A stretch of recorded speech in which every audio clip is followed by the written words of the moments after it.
봉사를 계속해 나갔다는 거예요. 저들이 방해와 관련되어져서 일어날 문제에 대해서는 하나님께 기도로 의탁을 하고 저들은 하던 일을 계속했다는 것이죠. 이게 중요한 겁니다. 하나님께 기도하고 하나님께 맡기고 우리가 가만히 있는 것이 아니라 하나님께서 해주실 것을 기다리고 가만히 있는 것이 아니라 기도하고 의탁하고 그 다음에 이 현실적인 문제를 성령의 조명함을 쫓아서 성령께서 우리한테 주시는 그 세미한 음성을 따라서 그냥 해나가는 거예요. 빌립보서 2장 13절 14절에 그런 말씀 있죠. 너희 안에 행하시는 일은 하나님이시니 자기의 기쁘신 뜻을 위하여 너희를 소원을 두고 행하게 하시나니 모든 일을 원망과 시비가 없이 하라. 우리에게 그런 마음을 주시고 우리의 자유의지가 거기에 반응함으로 말미암아 할 일을 또 해나간다는 것이죠. 우리 편에서 할 일을. 그럴 때 하나님께서 그 일을 기뻐하신 뜻대로 또 주관해 가심으로 말미암아 하나님의 뜻대로 어떤 결론에 도달하게 하신다는 겁니다. 자, 이렇게 기도하고 나서 하나님께 전심으로 맡기고 나서 6절에 이에 우리가 성을 건축하여 전부가 연락되고, 이게 뭐예요? 성 전체가 이제 뭐예요? 다 연결이 됐다는 거예요. 그럴 뿐만 연결되는데 단지 고가 절반에 미쳤으니 완전히 중수가 된 것이 아니고 다 연결은 됐지만 성벽 전체 높이의 반 정도의 높이로 연결이 됐다는 거예요. 이게 엄청난 진천이죠.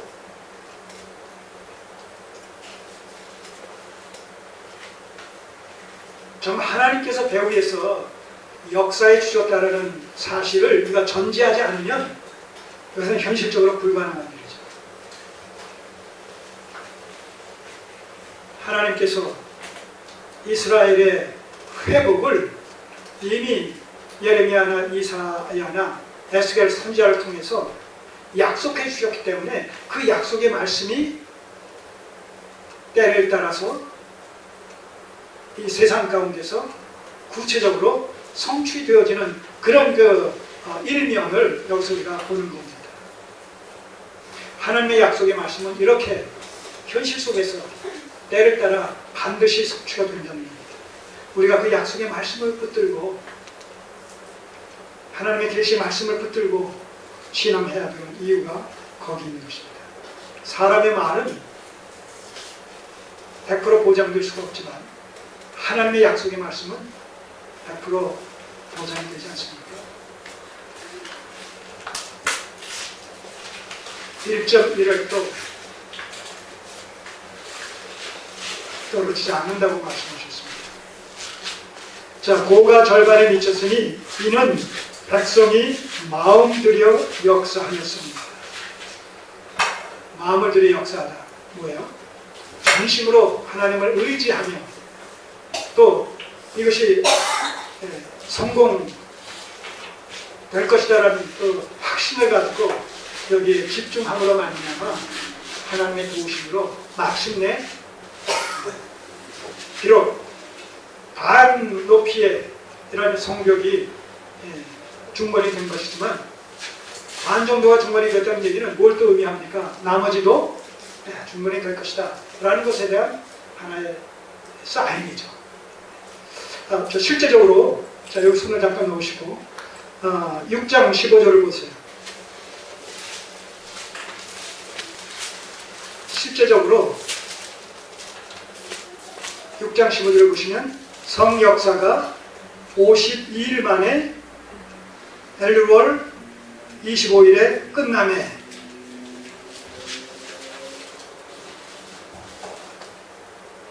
우리 모든 대적과 사면 이방 사람들이 이를 듣고 다 두려워하여 스스로 낙담하였으니 52일 만에 전체적으로 52일 만에 예루살렘 성벽 중건 공사가 완료됐다는 것. 엄청난 속도, 진척이죠. 하나님께서 함께 해주심으로 말미암아 저들의 방해 공작이 있었음에도 불구하고 그와 상관없이 계획대로 일이 진행이 되어져서 결과적으로 이게 준공이 됐다는 거예요.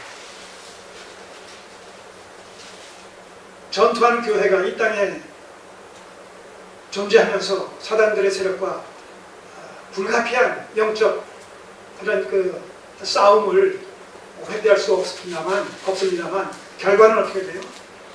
궁극적인 것은 교회의 승리로 일단 나타집니다. 이 영적 싸움에서 교회가 궁극적으로 종말론적으로 승리가 이미 보장되어 있다는 이 사실로 인하여서 우리는 현재적으로 주어지는 여러 가지 어려움이 있어도 우리가 믿음으로 인내할 수 있는 이유가 여기에 있는 겁니다. 이 예루살렘, 회파된 예루살렘 성벽이 저들의 방해 공작에도 불구하고 마침내 52일 만에 중건이 된 것처럼 이 땅에서 핍박을 받을 수밖에 없는 사단과 사단의 세력들과 불가피하게 영적 싸움에 직면해 있는 전투하는 교회일지라도 종말론적인 승리가 이미 그리스도의 구속사역의 완성 안에서 이게 보장되어 있다.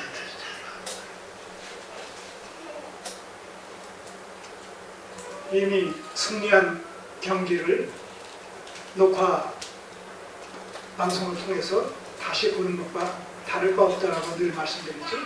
성도의 삶이 그런 삶이에요. 이미 승리한 삶을 비록 전반전에 한 골을 먹었다 손칠지라도 후반전에 두 골을 넣음으로 말미암아 결과적으로 승리한 그런 게임.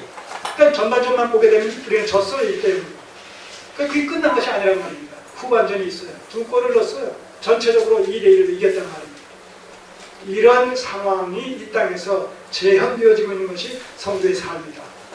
그렇게 생각합니다. 당장을 보면 지는 것 같아요.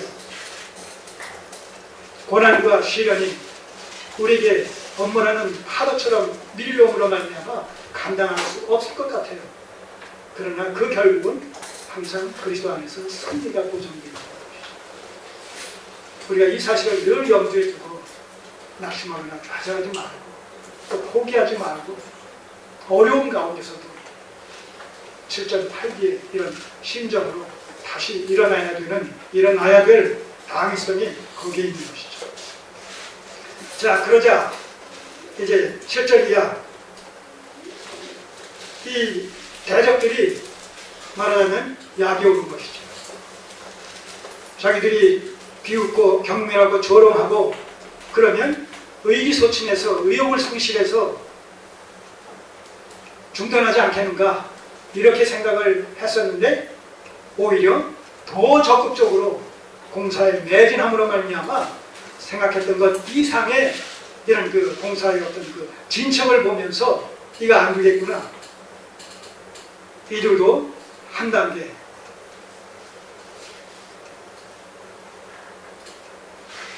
더 강력한 대책을 마련하는 모습을 봅니다. 7절 산발락과 도비아와 아라비아 사람들과 암몬 사람들과 아스도 사람들이 예루살렘 성이 중수되어 그 퇴락한 것이 수고되어 간다함을 듣고 심히 분하여 다 함께 꾀하기를 예루살렘으로 가서 쳐서 요란하게 하자 하기로. 자, 주변에 이 유다에 대해서 적대적인 감정을 갖고 있는 이런 나라들과 연대를 해서 기습작전을 핌으로 말미암아 이들을 멸망시켜야 되겠다. 자, 이렇게 모의를 합니다. 여기서 지금 산발랏은 북쪽 사마리아를 대표합니다. 도비아와 아라비아 사람들과 암몬 사람은 동쪽을, 아스도 사람은 서쪽을, 그 다음에 도비아와 아라비아 사람들은 남쪽을, 동서남북에 있는 이런 적대적인 나라가 결탁을 해서 가운데 유다를 고립시키는 가운데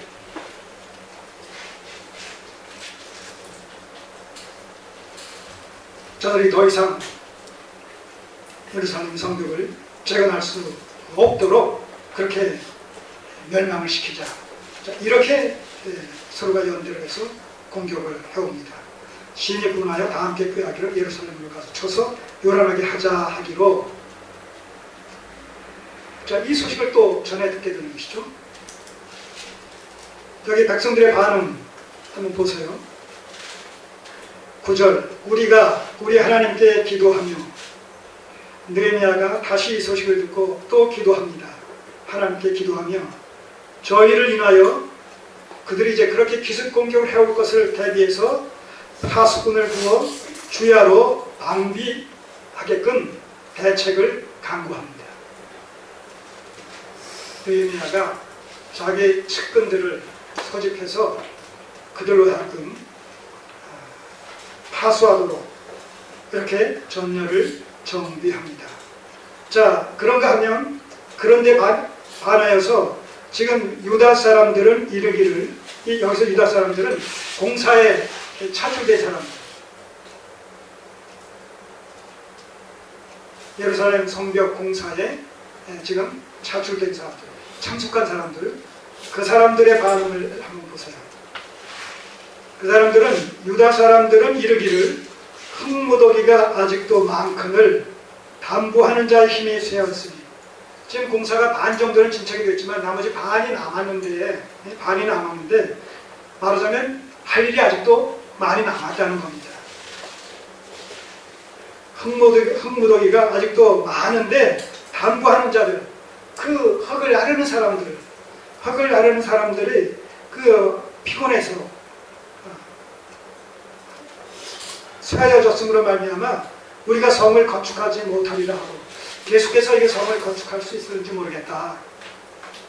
자, 그런 그 기습 공격을 해올 것이다라는 소문을 듣고 뭔가 현장에 있는 사람들의 이런 그 마음속에 일말의 염려스러운 마음, 불안스러운 마음이 좀 들었다는 얘기죠.